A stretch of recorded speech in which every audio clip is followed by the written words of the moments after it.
FTL buffer జోన్లలో అక్రమ నిర్మాణాలు చేపడితే నిర్దాక్షిణ్యంగా కూల్చుతామన్నారు హైడ్రా కమిషనర్ రంగనాథ్. హైడ్రా ఎవరికి నోటీసులు ఇవ్వదన్నారు. అక్రమమని తేలితే కూల్చివేయడమే త్వరన్నారు. హైడ్రాలో సభ్యులుగా మంత్రులు కూడా ఉన్నారని, నిబంధనలకు విరుద్ధంగా మంత్రులు కట్టుకున్న వదిలిపెట్టే ప్రసక్తే లేదన్నారు.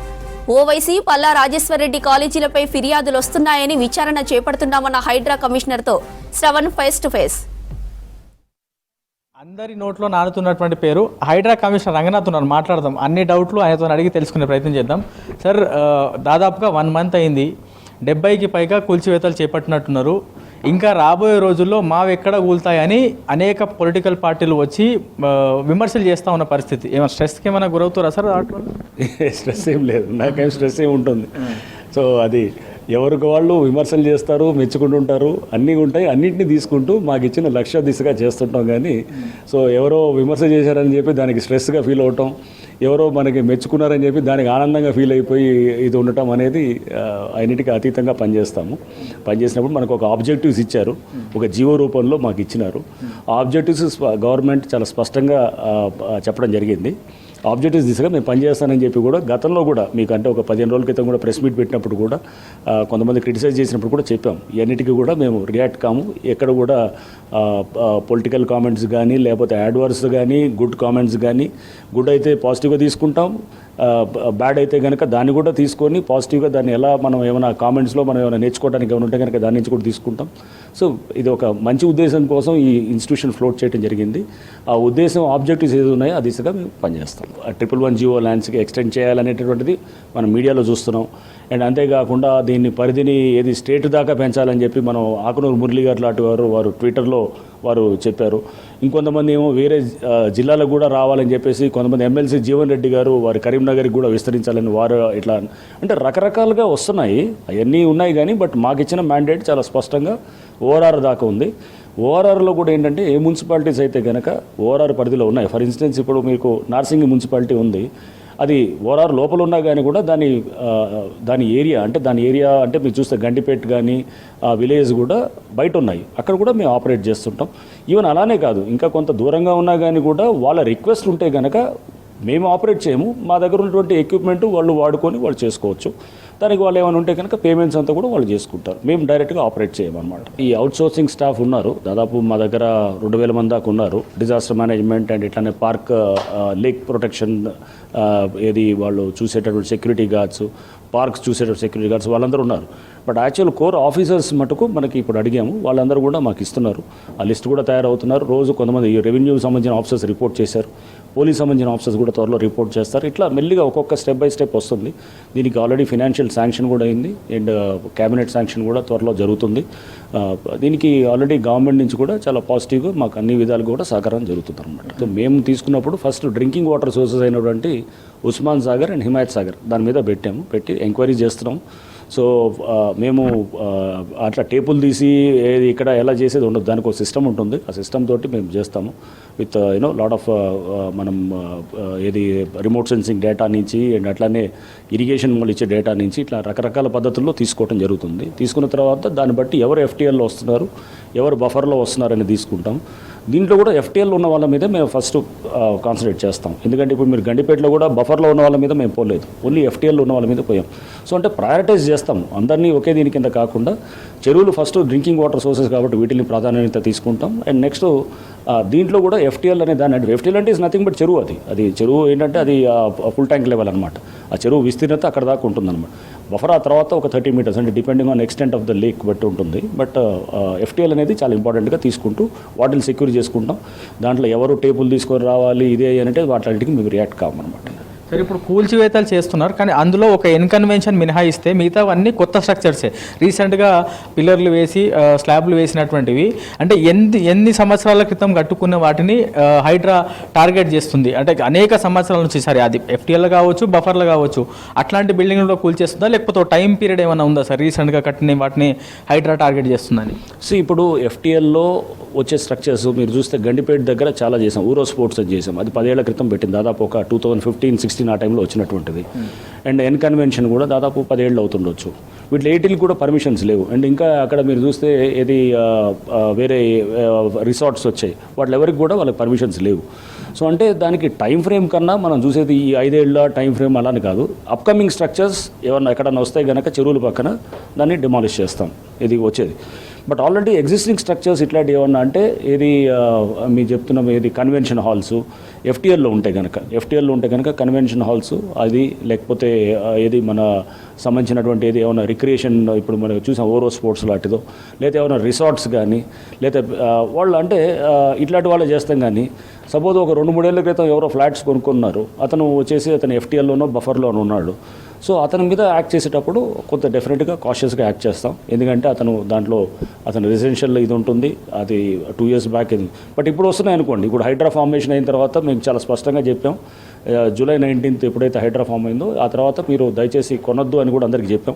ఇప్పుడు ఫామ్ అయిన తర్వాత కొన్ని రేపు అపార్ట్మెంట్స్ కొన్న తర్వాత కూడా రేపు ఒకవేళ కనుక ఎఫ్టీఎల్ ఉంటే కనుక రేపు కూల్చాల్సిన అవసరం వస్తే కనుక ఖచ్చితంగా డిమాలిష్ చేసేది కూడా చేస్తాం అన్నమాట. సార్ ఇప్పుడు ఇన్ని కన్స్ట్రక్షన్ జరుగుతున్నా అధికారుల దగ్గర నుంచి పర్మిషన్, ఇరిగేషన్ దగ్గర నుంచి ఎన్ఓసి ఇవన్నీ తీసుకొనే మేము చేసినాం, మేము సొంతంగా అయితే మేము కట్టుకోలేదు అనేటువంటి మాటలు చెప్తున్నారు. ఇన్ని డిమాలిష్ చేసిన తర్వాత అధికారుల ప్రమేయం ఖచ్చితంగా ఉండే ఉంటుంది మీ అంచనా ప్రకారం లేకపోతే మీ విచారణ ప్రకారం.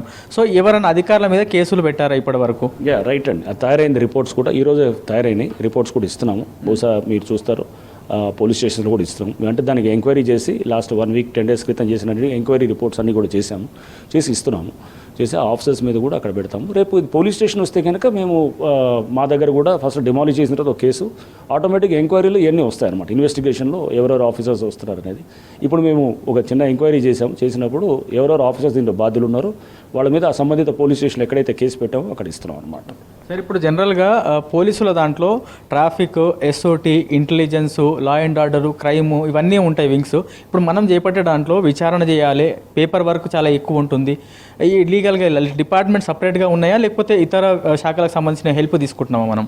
లేదు, దీంట్లో కూడా మీరు చాలా వింగ్స్ తయారు చేస్తున్నాం. లైక్ మనకి ఏంటంటే లీగల్ టీమ్ ఉంటారు, అండ్ అట్లానే డేటాబేస్ మెయింటైన్ చేయడానికి ఒక ఇది ఉంటుంది, అండ్ R&D టీమ్స్ ఉంటాయి. నెక్స్ట్ మళ్ళీ ఇదే కాకుండా మనకి ఇది అసెట్ ప్రొటెక్షన్ టీమ్స్ ఉంటాయి, డిజాస్టర్ రెస్పాన్స్ టీమ్స్ ఉంటాయి. ఇట్లా అంటే చాలా మీకు వింగ్స్ కూడా వస్తాయి, అన్నీ కూడా వచ్చి దీంట్లో మనకి ఏది లేక్స్ వింగ్ ఉంటుంది, పార్క్స్ వింగ్ వస్తుంది. ఇట్లా రకరకాల డేటాబేసెస్కి రకరకాల మనం ఏదైతే ఆ ఏరియాస్ ఉన్నాయో ఆ ఏరియాస్కి స్పెషలైజ్గా చేసేటట్టు కూడా మేము తయారు చేస్తున్నాం అన్నమాట. సార్ మీ ప్రధాన టాస్క్ చెరువులను ఇవన్నింటినీ కాపాడడము. అవే చెరువులు మళ్ళా గణేష్ విగ్రహాలు లాంటివి లేకపోతే ఇంకా సిల్ట్ వేసి ఇంకా చెత్తమయంగా తయారు చేస్తున్నాయి. ఏమన్నా అవేర్నెస్ లాంటిది కూడా తీసుకురావచ్చు కదా సార్? అంటే ఇది చేస్తున్నప్పుడు సైమల్టేనియస్గా అది చేస్తే కొంత జనాల్లోకి వెళ్ళడము లేకపోతే చెత్త వేయడం అవన్నీ మానుతాయి కదా. అంటే అది హైడ్రా స్కోప్లో లేదు, ఇదేది విగ్రహాలు తెచ్చి దాంట్లో ఇమర్షన్ చేయడం అనేది. బట్ డెఫినెట్గా మీరు అన్నది పాజిటివ్గా తీసుకొని అట్లాంటిది ఏంటంటే వాళ్ళతో కూడా మేము కూడా వాళ్ళకి తీసుకెళ్ళి చెరువుల్ని మనం కాపాడుకోవాల్సిన అవసరం ఉన్నప్పుడు పొల్యూట్ చేయకుండా మనం చేయటం కూడా తప్పకుండా మనందరి బాధ్యతగా తీసుకుంటూ డెఫినెట్గా అది రిక్వెస్ట్ చేస్తాం కూడా. సరే ఇప్పుడు చాలామందికి కూల్చివేతలు చేస్తున్నారు కానీ నోటీసులు ఇవ్వట్లేదు. హైడ్రా నోటీసులు ఇవ్వకుండా కూల్చేసేటువంటి అధికారం ఉందా లేకపోతే ఖచ్చితంగా నోటీసులు ఇవ్వాలా? అంటే గతంలో కూల్చేసే ముందు నోటీసులు ఇచ్చామని వివిధ శాఖలు ఇరిగేషన్, రెవెన్యూ, మున్సిపల్ వాళ్ళు వీళ్ళందరూ చెప్పారు. మరి ఇప్పుడు హైడ్రాకి ఆ పవర్ ఉందా? ఫస్ట్ ఆఫ్ ఆల్ హైడ్రా నోటీసులు ఇవ్వదు. హైడ్రా అసలు ఇప్పుడు నోటీసులు ఇచ్చే పవర్ లేదు. ఈవీడిఎంలో ఉన్నప్పుడు నోటీసులు ఇచ్చేది ఉండేది, ఇప్పుడు లేదు. ఇప్పుడు రేపు చట్టబద్ధత తీసుకొచ్చిన తర్వాత ఇప్పుడు నోటీసులు ఇవ్వాల్సి వస్తే జిహెచ్ఎంసీ లేకపోతే ఇతర ఏజెన్సీస్ ఇస్తున్నారు, వాళ్ళు చేస్తారు. డిమాలిషన్ మేము చేసేటప్పుడు లేక్స్ అంటే ఏదైతే కనుక ఎంక్రోచ్మెంట్స్ రిమూవల్ మీరు చూస్తే కనుక జీవోలో కూడా Hydraa along with other agencies అంటే అక్కడ ఇరిగేషను, మున్సిపాలిటీ వీళ్ళందరితో కలిసి పనిచేయాలని చెప్పి కూడా ఉందన్నమాట. సో వాళ్ళు నోటీసెస్ ఇస్తున్నారు, మేము నోటీసెస్ ఎక్కడ ఇష్యూ చేసేది ఏమి ఉండదు. అండ్ ఇంకా మనకి లేక్స్లో కానీ ఇట్లాంటి ఏది వాటర్ బాడీస్లో అసలు నోటీసులే లేకుండా కూడా డిమాలిష్ చేయొచ్చని పలు సుప్రీంకోర్టు జడ్జిమెంట్స్ కూడా ఉన్నాయి. అండ్ జిహెచ్ఎంసీ యాక్ట్లో కూడా ఒక ప్రావిజన్ 405 జిహెచ్ఎంసీ యాక్ట్ అనే ప్రావిజన్లో కూడా దాంట్లో కూడా ట్రాఫిక్ రిలేటెడ్ ఎంక్రోచ్మెంట్స్ ఏమైనా ఉంటే కనుక నోటీస్ ఇవ్వాల్సిన అవసరం లేదు. అలానే permanent or temporary structures coming up in water bodies అంటే ట్యాంక్స్లో కానీ నాలాస్లో కూడా వస్తుంటే కూడా దానికి కూడా నోటీసు లేకుండా డిమాలిష్ చేయొచ్చని 405 జిహెచ్ఎంసీ యాక్ట్ కూడా చెప్తుంది. సో నోటీస్ అనేది ప్రతి దాంట్లో అవసరం లేదు అనేది కూడా మనం అర్థం చేసుకోవాలి. బట్ అలానే అప్పటికీ మేము చాలా వాటిల్లో ఇస్తున్నాము, ఇచ్చేసి అంటే ఇచ్చేది మేము కాదు, సంబంధిత ఏజెన్సీస్ వాళ్ళు ఇస్తున్నారు, వాళ్ళు ఇచ్చే ఆ ప్రాసెస్ అంతా వాళ్ళు ఫాలో అవుతున్నారు. ఓకే సార్, మీరు చేస్తున్నటువంటి వాటికి చాలా మద్దతు లభిస్తుంది సోషల్ మీడియాలో. దాంతోపాటు ఇటీవల ఫాతిమా కాలేజ్ అనేది చెరువులోనే కట్టారు, అది సోషల్ మీడియాలో బాగా వైరల్ అవుతుంది. హైడ్రా దృష్టికి ఇది వచ్చిందా, ఇన్వెస్టిగేషన్ జరుగుతుందా, ప్రస్తుతం ప్రాసెస్ అయింది? ఇవన్నీ ఇట్లాంటి సోషల్ మీడియాలో చాలా వస్తున్నాయి. ఇప్పుడు ఫాతిమా కాలేజ్ సంబంధించింది వచ్చింది, అట్లానే మల్లారెడ్డి గారి కాలేజ్ సంబంధించిన వచ్చినాయి, నెక్స్ట్ పల్లరాజేశ్వర రెడ్డి గారి కాలేజ్ సంబంధించి ఇవన్నీ కూడా చాలా వస్తున్నాయి. వచ్చినప్పుడు వాటి మీద కూడా ఎంక్వైరీ చేస్తాము. సోషల్ మీడియాలో వచ్చిన దానికల్లా మేము రియాక్ట్ అయ్యేదానికన్నా ఫస్ట్ ఎంక్వైరీ అయితే తప్పకుండా చేయడం జరుగుతుంది. చేసినప్పుడు దాన్ని కూడా మనం చూడాల్సింది ఎట్లా అంటే, ఇప్పుడు కాలేజెస్ ఉన్నాయనుకోండి, ఒక కాలేజ్ స్టూడెంట్స్ ఉన్నారు, దాంట్లో మెడికల్ కాలేజ్ ఉంది. మెడికల్ కాలేజ్ స్టూడెంట్స్ అంతా కూడా వాళ్ళు ఇప్పుడు అకాడమిక్ ఇయర్ నడుస్తుంటుంది. ఇప్పుడు దాన్ని మేము FTL కోసం అని చెప్పి అక్కడ బిల్డింగ్ కాలేజీని కూల్చేస్తే కనుక వాళ్ళ అకాడమిక్ కెరియర్ డిస్టర్బ్ చేయకూడదు అనే దాన్ని కూడా చూస్తాం. అందువల్ల వాళ్ళకు కొంత టైం ఇస్తాము. ఎవరైతే కాలేజెస్ కానీ వీళ్ళు ఉన్నారో వాళ్ళ పిల్లల అకాడమిక్ కెరియర్ ఎంత ఇంపార్టెంట్ అంటే, చెరువులు ఎంత ఇంపార్టెంటో అకాడమిక్ కెరియర్ కూడా అంత ఇంపార్టెంట్ కాబట్టి కొంత టైం ఇస్తాము. ఇచ్చిన తర్వాత వాళ్ళు ఆ టైం లోపల వాళ్ళు కనుక దీన్ని సెటరేట్ చేసుకుంటే సరే, లేకపోతే న్యాచురల్గా డిమాలిష్ చేయాల్సిన అవసరం కూడా వస్తారు. సార్, హైడ్రా కాన్స్టిట్యూట్ అయ్యి లాస్ట్ జూలై 19కి అయింది. చైర్మన్గా రాష్ట్ర ముఖ్యమంత్రి, కమిషనర్గా మీరు, మెంబర్స్గా మినిస్టర్స్ ఉన్నారు. మినిస్టర్కి సంబంధించినటువంటి ఫామ్ హౌజులు కూడా FTL లెవెల్లో బఫర్లో కట్టారు అనేటువంటి మాట ఉంది. ఏమి అదిగా ఇంపాక్ట్ ఏమి ఉండదా సార్? మినిస్టర్లే హైడ్రాకి సంబంధించిన మెంబర్స్గా ఉన్నారు. లేదు, ఇంపాక్ట్ అంటే అట్లా ఇంపాక్ట్ అనేది కాదు, ఎవరికైనా ఒకటే చట్టం ఉంటుంది. సో రేపు మినిస్టర్స్ వాళ్ళు దీంట్లో కౌన్సిల్లో మెంబర్స్ ఉన్నా కానీ కూడా ప్రభావితం గారా అనేది నేను అడగాల్సుకున్న ప్రశ్న సార్. ప్రభావితం అనేది ఏముండదు. దీంట్లో చట్టం అనే దాని ప్రకారం ఎవరైనా కానీ కనుక వాళ్ళకి FTLలో ఉంటే కనుక న్యాచురల్గా మినిస్టర్స్ అయినా వాళ్ళు ఇంకెవరైనా కానీ కూడా వాళ్ళది రేపు డిమాలిష్ అవుతుంది. అది FTLలో ఉంటే, బఫర్లో ఉంటే కొంతవరకు కన్సిడర్ నెక్స్ట్ లెవెల్ బఫర్కి వెళ్తాం అనమాట. ఫస్ట్ అయితే FTL వరకు అయితే మేము డెఫినెట్గా పోతాం అనమాట. ఎంతమంది సార్? మాకు తెలిసిన సమాచారం దగ్గర 40 మంది అధికారుల మీద కేసులు పెట్టినట్టున్నారు. మీకు తెలిసిన సమాచారం ఏమో నాకు తెలియదు కానీ కేసెస్ అధికారుల మీదనా? లేదు, ఇంకా ఇంతవరకు కేసే పెట్టలేదు. ఇప్పుడు పెట్టాలని మేము ఉన్నాం. 40 మంది 30 మంది అనేది కాదు. సో తప్పకుండా కేసెస్ ఉంటాయి. ఎవరైతే కనుక బ్లేటెంట్గా మిస్టేక్ చేసి సర్వే నెంబర్లు మార్చడం, లేకపోతే అక్కడ అసలు పర్మిషనే లేకుండా టోటల్గా ఇవ్వటం, ఇట్లాంటి వాటి మీద పెడుతున్నాం. కానీ అందరు అధికారులు కూడా మేము తీసుకురావాలని కాదు. చాలా గ్లేరింగ్గా మిస్టేక్ చేసిన వాళ్ళని మటుకు డెఫినెట్గా వాళ్ళని ప్రాసిక్యూట్ చేస్తాం. రాబోయే రోజుల్లో హైడ్రా ఇంకా ఎక్కడెక్కడికి వస్తుంది అనేటువంటి ప్రశ్న, ఆ డౌట్ చాలా మందిలో ఉంది సార్. అండ్ ఇల్లు కొనే వాళ్ళకి ఇంకా అనేక డౌట్లు ఉన్నాయి. అట్లాంటి వాళ్ళకి ఏం చెప్పదలుచుకున్నారు అంటే, బఫర్లో కట్టి సామాన్య జనంకి అమ్మేసి వెళ్ళిపోయారు. అది రీసెంట్గానే లేదు, అదే ఇప్పుడు ఆల్రెడీ కట్టేసిన స్ట్రక్చర్స్లో ఆల్రెడీ వచ్చిన వాళ్ళకి అది వాళ్ళని మేము ఒకలాగా చూస్తాం. ఇప్పుడు ఎగ్జిస్టింగ్ స్ట్రక్చర్స్ అంటే అప్కమింగ్ స్ట్రక్చర్స్ కడుతున్న వాటి మీద మేము దాన్ని ఇంకొకలాగా చూస్తాం అనమాట. కడుతున్న దానికి డెఫినెట్గా అది డిమాలిష్ చేయడం చేస్తాం. లేకపోతే ఇప్పుడు ఎవరన్నా కొన్నా కానీ కూడా అంటే వాళ్ళకి తెలిసి కొన్ని ఉంటే కనుక ఇప్పుడు రిజిస్ట్రేషన్స్ కూడా అవుతాయి. కొన్న కానీ లేదా ఆ బిల్డింగ్ మనకి గూగుల్లో చూసి తెలిసిపోతుంది. ఎక్కడైనా కానీ కూడా ఇది లేదు మేము తర్వాత వచ్చిందంటే గూగుల్ ఎర్త్లో మనం చూస్తే ఆ బిల్డింగ్ దాని పరిస్థితి అనేది కూడా అర్థం.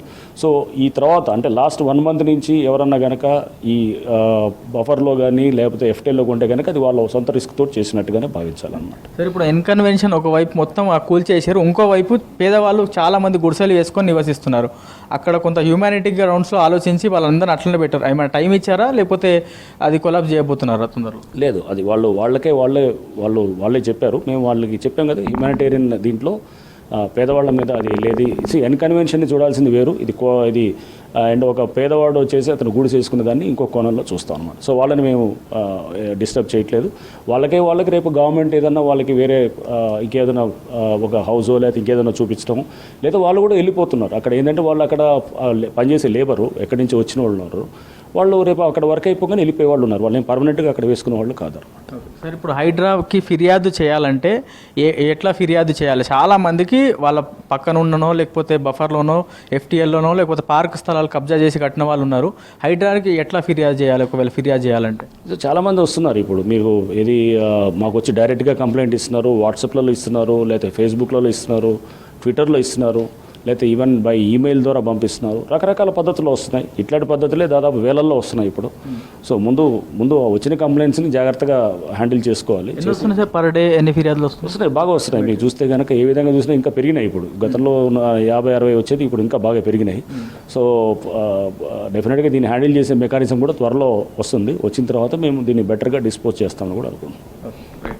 సో ఓవరాల్గా హైడ్రా చెరువులను పరిరక్షించడము, నాలాలు కుంటలను కాపాడడమే హైడ్రా ప్రధాన లక్ష్యమని, రాబోయే రోజుల్లో మ్యాన్ పవర్ మరింత పెరిగిన తర్వాత మరింత వేగంగా ముందుకు వెళ్తాం అనేటువంటి అంశాన్ని హైడ్రా కమిషనర్ రంగనాథ్ చెప్తున్నారు. ఇది హైడ్రా పనితీరు, రంగనాథ్ చెప్తున్నటువంటి అంశాలపైన పూర్తి అప్డేట్. కెమెరామెన్ వినోద్తో శ్రవణ్, V6 న్యూస్, హైడ్రా కార్యాలయం నుంచి.